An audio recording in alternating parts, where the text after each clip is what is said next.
नमो जनभाषायै संस्कृताय मित्राणि श्रीगुरवे नमः। महाकवि शूद्रक और अग्निमित्र की राजधानी विदिशा से मैं तेजेंद्र आचार्य आप सभी का पुनः स्वागत करता हूँ। हम किरात अर्जुनीयम पढ़ रहे हैं, तो उसी श्रृंखला के अंतर्गत आज हम किरात अर्जुनीयम के प्रथम सर्ग का पंचम श्लोक का अध्ययन करेंगे।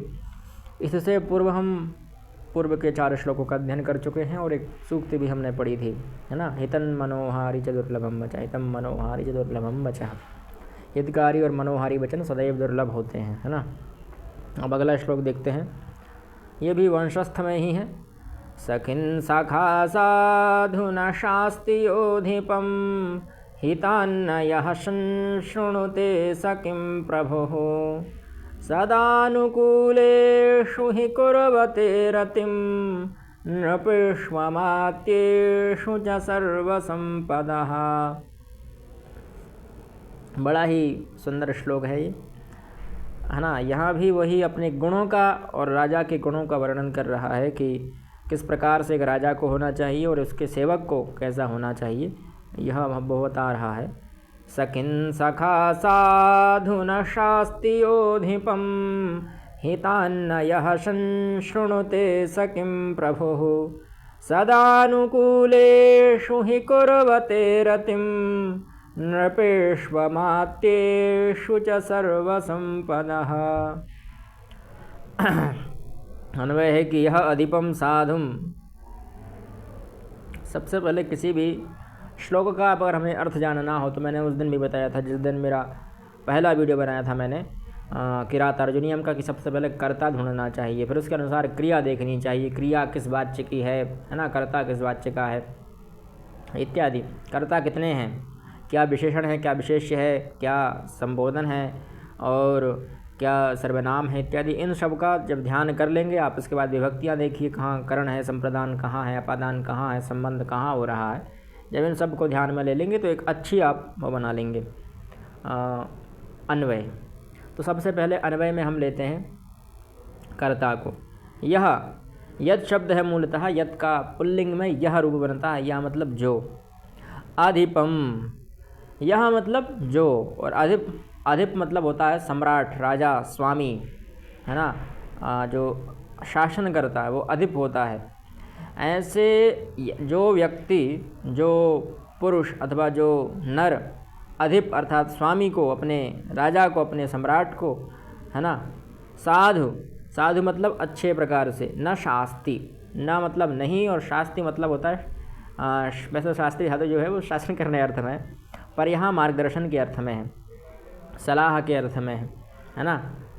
तो जो व्यक्ति, जो नर अपने स्वामी को, अपने अधिप को न शास्ति, साधु न शास्ति, अच्छे प्रकार से, भली प्रकार से, उत्तम प्रकारेण, है ना, अच्छे प्रकार से जो अपने स्वामी को मार्गदर्शन नहीं देता है, सलाह नहीं देता है, परामर्श नहीं देता है, वह किम सखा है ना।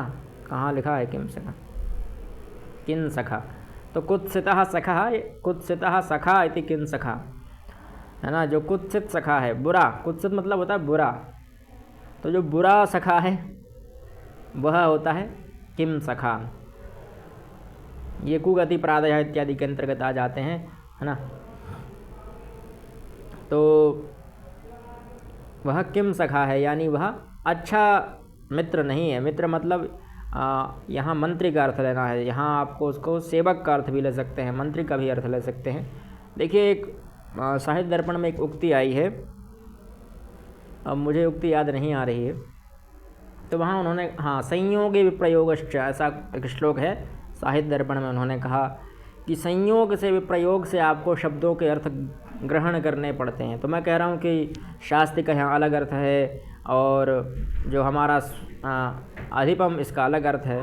तो इससे तात्पर्य क्या है कि हम प्रयोगवशात उसको ग्रहण कर रहे हैं, उस श्लोक के जो अंतर्गत अन्य शब्द हैं उनके अनुसार ग्रहण कर रहे हैं, क्या उसके साथ प्रयोग आ रहा है, जज क्या रहा है।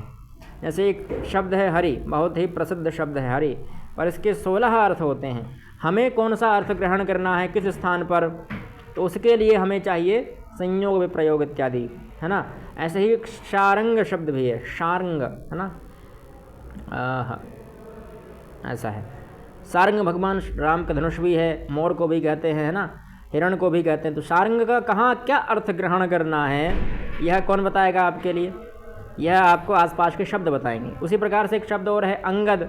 अब अंगद एक व्यक्ति का नाम भी, अंगद एक आभूषण का नाम भी है। ऐसे कई जगह पर आपको कई उदाहरण मिल जाएंगे। अरुण शब्द है, अरुण का मतलब लाल भी होता है, अरुण का मतलब सूर्य भी है, सूर्य के सारथी का नाम भी अरुण है, और अरुण स्वयं सूर्य को भी कहते हैं। और धातुओं में भी अरुण कई जगह आपको मिल जाएगा। तो आपको अरुण का अर्थ कहाँ क्या ग्रहण करना है वो आपको आसपास के शब्दों से ज्ञात होगा, ठीक है।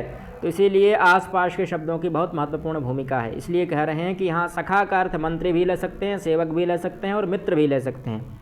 यानी जो व्यक्ति अपने स्वामी को अच्छे प्रकार से शास्त्री अर्थात सलाह नहीं देता है, परामर्श नहीं देता है, मार्गदर्शन नहीं देता है, वह किम सखा है, अर्थात वह दुर्मंत्री है, वह अच्छा मंत्री नहीं है, वह अच्छा मित्र नहीं है, वह अच्छा भाई नहीं है, जो आपको अच्छी सलाह नहीं देता है, ठीक है। अब आगे कहते हैं कि यह मतलब वही, यहाँ भी आ गया है। यह मतलब जो, हितात धा धातु है, उसमें अक्त प्रत्यय करने पर द्वितीया में रूप बन जाएगा इसका हितात।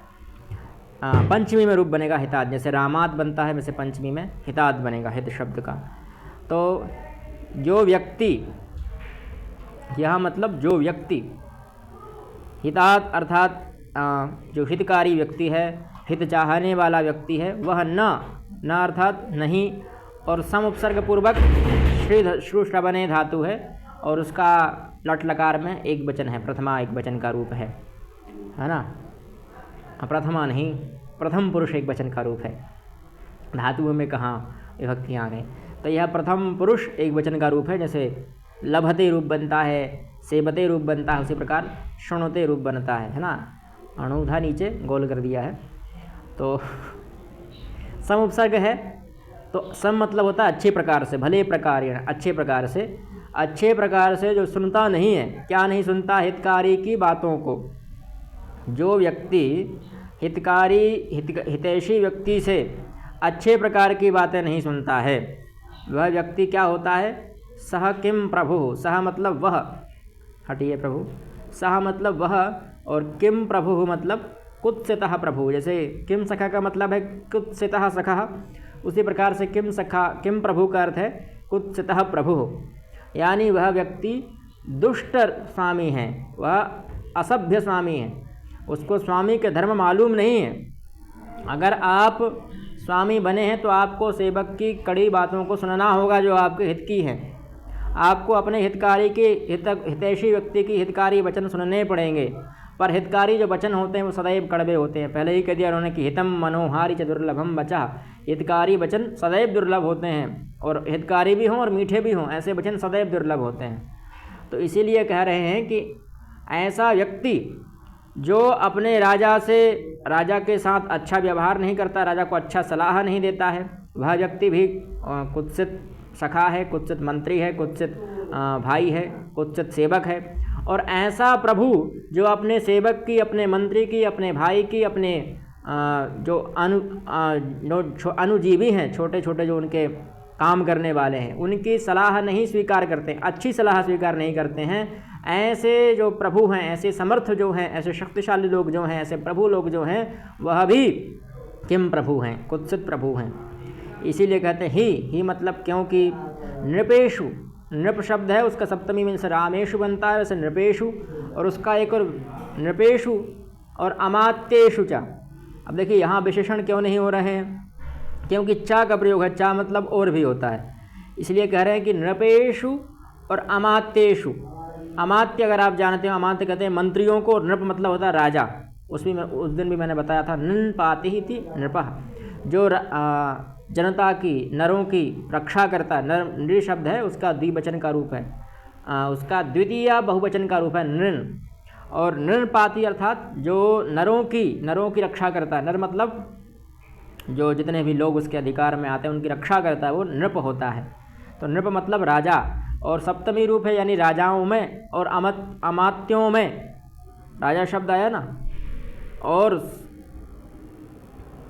अमात्येषु, फिर कहा अनुकूलेषु। यानी अनुकूल रहने पर ही, जो अनुकूल हों तभी सर्वसंपदा, सर्वसंपदा मतलब सभी प्रकार की संपदाएं, सभी, सर्व मतलब होता है सभी, और संपद शब्द है उसका रूप बन गया संपदा बहुवचन में। तो सर्वसंपदा, सदा मतलब हमेशा, रतिम अर्थात प्रीति, और कुर्बतः अर्थात करते हैं, कुर्बते है ना। जो अच्छे पुरुष होते हैं, अच्छे नृप होते हैं, अच्छे राजा होते हैं, उनके साम्राज्य में, उनके जो शासन प्रणाली है उसमें सदैव सभी संपत्तियां आराम से हमेशा रति करती हैं, प्रसन्नता पूर्वक घूमती फिरती हैं, उसमें सर्वदा प्रसन्न रूप से घूमती उपस्थित रहती हैं, जितनी भी उनकी संपत्तियां हैं। संपत्तियां क्या हैं? तो सबसे बड़ी संपत्ति है जन, यानी आपके जो प्रजा है वही सबसे बड़ी संपत्ति है किसी भी राजा की। उसके बाद उसका जो धन कोष है, सेना है इत्यादि जो है, अमात्य इत्यादि जो हैं, वो सभी उसके अनुकूल रहते हैं। कब? जब वह राजा एक अनुकूल शासन प्रणाली चलाएगा, अनुकूल राजा होगा, प्रजा के अनुकूल जब राजा होगा, यथा राजा तथा प्रजा होगा, अथवा यथा प्रजा तथा राजा होगा, तब जाकर कहीं शासन प्रणाली अच्छे होने पर उस राज्य में सभी प्रकार की संपदाएं उपस्थित हो जाती हैं। ठीक है, तो यही इसका संस्कृत अनुवाद भी है। अब कहते हैं जो स्वामी को उचित उपदेश नहीं देता है वह बुरा मित्र है, ये पहले ही बता चुके हैं। जो स्वामी का हितैषी, जो स्वामी हितैषी की बात नहीं सुनता है वह भी बुरा स्वामी है, क्योंकि संपूर्ण सिद्धियाँ, ये मतलब क्योंकि, और संपूर्ण सिद्धियाँ, संपूर्ण समृद्धियाँ, सर्वसंपदा राजाओं और अमात्येषु और नृपेषु, नृपेश व अमात्येषु च सर्वसंपदा, नृप और अमात्येषु के जो आपस में संबंध हैं, अनुकूलेषु सदानुकूलेषु, यानी सदा मतलब हमेशा अनुकूल रहने पर सदैव उस नगर में उपस्थित रहती हैं, उस नगर में रमण करती हैं, उस नगर में घूमती हैं, है ना। इस नगर में जहाँ राजा अनुकूल हो और अमात्य अनुकूल हो, प्रजा अनुकूल हो, सेवक अनुकूल हो, राजा के जब सेवक अनुकूल होंगे प्रजा अनुकूल होगी। प्रजा विद्रोह कर रही है और राजा शासन चला रहा है तो वह अच्छा शासन नहीं है, वह सभ्य शासन नहीं है। उसी प्रकार से प्रजा अच्छे प्रकार की है पर राजा कुत्सित शासन चला रहा है, तो इस प्रकार से भी जो है कि परस्पर सम्मेल, वो जो उनका मेल है वो बन नहीं पा रहा। तो यहाँ पर जो संपत्तियाँ हैं वो धीरे धीरे नष्ट होने लगेंगी, और आप देखते ही हैं वर्तमान में ऐसे कई उदाहरण आपको देखने को मिल जाएंगे जहाँ पर आम जनता कई प्रकार की सरकारी संपत्तियों को नष्ट कर देती है क्षण भर में। जहाँ कहीं भी दंगे फसाद हुए वहाँ देख लीजिए क्षण भर में कितनी सारी सरकारी संपत्तियाँ नष्ट हो जाती हैं। तो उससे क्या होता है, आपकी कोई हानि नहीं है पर सरकार की बहुत बड़ी हानि हो गई। अगर आपने एक जगह भी रोक देते हैं, भैया आज हम यह बंद वो बंद, भारत बंद की इत्यादि के आह्वान करते रहते हैं, तो एक दिन भारत बंद करने से कितने ट्रक रुक जाएंगे, और ट्रक रुकने से कितनी सप्लाई रुक जाती है, सप्लाई रुकने से कितने सारे लोगों का नुकसान हो जाता है। मैं उन व्यापारियों की बात नहीं कर रहा जो उन ट्रकों के माध्यम से अपना माल प्रेषित कर रहे थे, अपना जो उनका जो संपत्ति है वो भेज रहे हैं, उससे की बात नहीं है। बात यह है कितने लोग, मान लीजिए कहीं मेडिकल की जो दवाइयाँ हैं वो रुक गई, और किसी अस्पताल में, किसी हॉस्पिटल में, कहीं चिकित्सालय में किसी मरीज को आवश्यकता है, तो उस स्थिति में क्या हाल हो जाएगा उसका। ऑक्सीजन की आवश्यकता और वहाँ ऑक्सीजन ही नहीं है, क्या वो ट्रक ही नहीं आ पा रहे हैं, तो बहुत नुकसान हो जाता है। एक प्रकार से जब प्रजा में और शासक में मध्य वो हो जाए लड़ाई झगड़ा, अथवा मंत्रिमंडल भी देख लीजिए, कभी मंत्रिमंडल में आपस में झगड़ा हो जाए तो भी वह शासक उचित शासक नहीं कहलाएगा, और वह मंत्री भी उचित मंत्री नहीं कहलाएंगे, अच्छे मंत्री नहीं कहलाएंगे, और ना ही वह जो राज्य है, वह देश है, वह विकास करेगा। इसके कई उदाहरण भी आप देख सकते हैं कि कई मंत्री ऐसे हैं जो अपने राजा से खुश नहीं हैं, और कई राजा ऐसे हैं जो अपने मंत्रियों से खुश नहीं हैं। तो ऐसी स्थितियों में उस राष्ट्र का, उस राज्य का पतन होना निश्चित ही है। तो यही कह रहे हैं कि राजा और मंत्री को परस्पर अनुकूल व्यवहार करने चाहिए, अथवा राजा और प्रजा को अनुकूल व्यवहार करने चाहिए, क्योंकि प्रजा भी, मंत्री भी प्रजा के अधीन, प्रजा में ही आ जाता है। राजा तो एक निश्चित तौर पर राजा एक ही होता है, पर मंत्री तो प्रजा के सम्मिलित हो सकता है। तो जब राजा और प्रजा में कोई मतभेद ना हो, कोई आपस में विवाद ना हो, तभी उस राज्य की सर्वोत्कृष्ट उन्नति हो सकती है। जो मंत्री अपने स्वामी को समय समय पर उचित परामर्श प्रदान नहीं करता वह कुत्सित अथवा बुरा मंत्री है, अथवा जो राजा अपने हितकारक मंत्री के उचित परामर्श को स्वीकार नहीं करता है वह भी कुत्सित राजा कहलाता है। निश्चय ही राजा और मंत्रियों की परस्पर अनुकूलता ही संपूर्ण सफलताओं का प्रमुख कारण है। जहाँ दोनों का तालमेल नहीं रहता वहाँ कोई योजना सफल नहीं होती, उनका राज्य धीरे धीरे विनाश की ओर चला जाता है। ऐसे कई राष्ट्रों को आपने देखा भी होगा, जहाँ तालमेल नहीं होगा वहाँ किसी और का शासन हो जाता है। यद्यपि अगर आपने कभी नहीं देखा हो तो इतिहास पढ़ें, जहाँ जहाँ कई राजा ऐसे थे जिनके मंत्रियों ने ही उनको मार दिया और शासन प्राप्त कर लिया, कई राजाओं ने, है ना। तो ऐसी स्थितियाँ कब बन जाती हैं, जब राजा और मंत्री में आपस में तालमेल ना हो अथवा राजा कुशासन चला रहा हो। जैसे मौर्य वंश का जो था शासक बृहद्रथ, तो वह कुशासन चला रहा था, तो पुष्यमित्र शुंग उसके जो मंत्री थे उन्होंने ही उसको मार डाला और अपना शासन स्थापित किया। क्यों किया? क्योंकि कुत्सित शासन था। अच्छा शासन होता तो वो राजा को क्यों मारता? मंत्री तो सदैव वफादार होते हैं। उसी प्रकार से कई ऐसे उदाहरण भी है कि मंत्री को मार दिया जाता है कभी धोखाधड़ी के केस में, तो ऐसे कई उदाहरण मिल जाएंगे। तो राजा और प्रजा के मध्य में जब तक अच्छा तालमेल रहेगा तभी उस राष्ट्र की, उस राज्य की, उस क्षेत्र की उन्नति हो सकती है, अन्यथा उन्नति नहीं होगी। यह बात वो समझा रहा है कि जब मैं आपको अच्छी बात कहूँ तो आपको बुरा नहीं मानना है, क्योंकि अच्छा राजा वही है जो अपने अनुजीवी की, अपने प्रजा की, अपने मंत्री की, अपने भाई बांधव की अच्छी बातें सुने और उनका ग्रहण करे, भले ही वह कड़वी हों। ठीक है, यही वनेचर का अभिप्राय है कि महाराज युधिष्ठिर का कर्तव्य है कि उसकी जो बातें हैं उन्हें सावधानी से शांतिपूर्वक सुने। ठीक है, ये संस्कृत अनुवाद भी दे दिया है इन्होंने। और कोश मोश भी देख लीजिए, मित्रम सखा सुहृत इत्यादि जो हैं वह मित्र के पर्यायवाची है। मंत्री धी सचिव अमात्य इत्यादि जो हैं वह सचिव के पर्याय है। मंत्री बुद्धि सहाय स्याद अमात्या सचिवस्तथा इति हलायुध कोश, यह है अमर कोश का है और यह हलायुध कोश का है, तो दोनों दिए हैं उन्होंने। हलायुध कोश में सचिव शब्द भी आया है। फिर अलंकार देख लेते हैं। कारण के द्वारा प्रकृतार्थ का समर्थन करने से अर्थांतरन्यास अलंकार है। किम पद का अभिप्राय आक्षेपात्मक होने से इसमें कार्य कारणद्वय की भी व्यंजना हुई है ना। यहाँ व्यंजना भी है और अर्थांतरन्यास अलंकार भी है, यानी किसी कोई अन्य ही अर्थ निकल रहा है। कह ये रहा है कि वह स्वामी, अर्थांतरन्यास का होता है जब कुछ अलग ही अर्थ निकल जाए, है ना, अर्थ से अनंतर अर्थ निकले। कैसा अर्थ है? जैसे यहाँ कह रहा है कि वह जो सेवक है, अनुजीवी है, वो अच्छा अनुजीवी नहीं है, वह बुरा मंत्री है, बुरा अनुजीवी है, जो अपने स्वामी को हितकारी बात नहीं बताता। फिर कह देता है कि ऐसा सेवक जो अपने राजा को अच्छी बात बताता है और राजा को बुरा लग जाता है वो बात सुनकर, तो वह राजा जो है वह किम प्रभु है।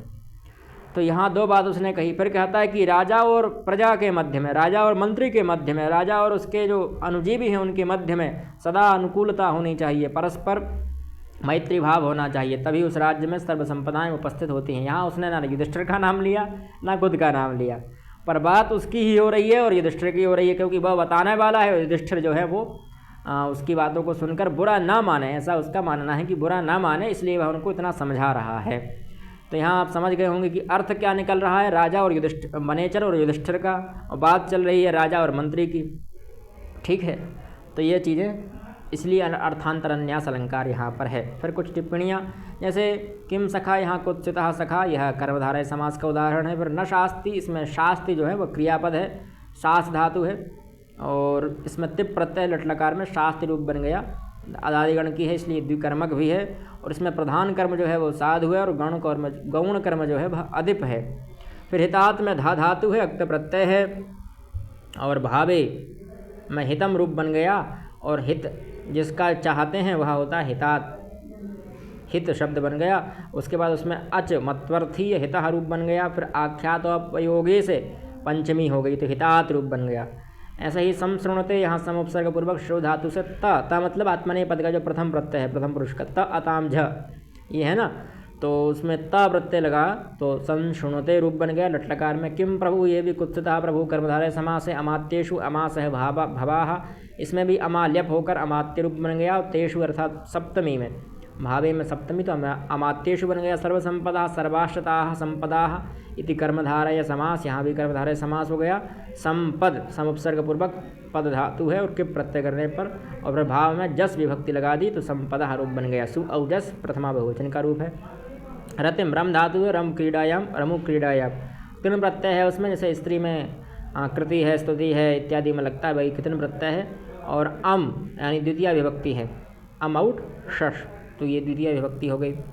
अब यहाँ हमारा यह जो है श्लोक समाप्त हो जाता है। अब कुछ दूसरी किताब से पढ़ लेते हैं। इसमें भी वही लिखा है, कोई अलग अर्थ, कोई अलग ऐसा प्रयोग नहीं। नृपेषु भी सप्तमी विभक्ति बहुवचन है, अनुकूल में भी सप्तमी बहुवचन है, अमात्य में भी सप्तमी बहुवचन है, कुर्वन्ते में क्रि धातु है, झा प्रत्यय होकर लट डकार प्रथम पुरुष बहुवचन का रूप है कुर्वन्ते, है ना। छंद वंशस्थ है, रसवीर रस है, रीति पांचाली रीति है, गुण प्रसाद गुण है, अलंकार अर्थांतरन्यास अलंकार है। जहाँ राजा और मंत्रियों के अनुकूल रहने पर संपदा रूपी लाभ होने का कार्य समर्थन किया गया है, इसलिए अर्थांतरन्यास अलंकार है। यहाँ बात राजा और मंत्री की हो रही है, पर मूलतः बात चल रही है युधिष्ठिर और उसकी बनेचर की।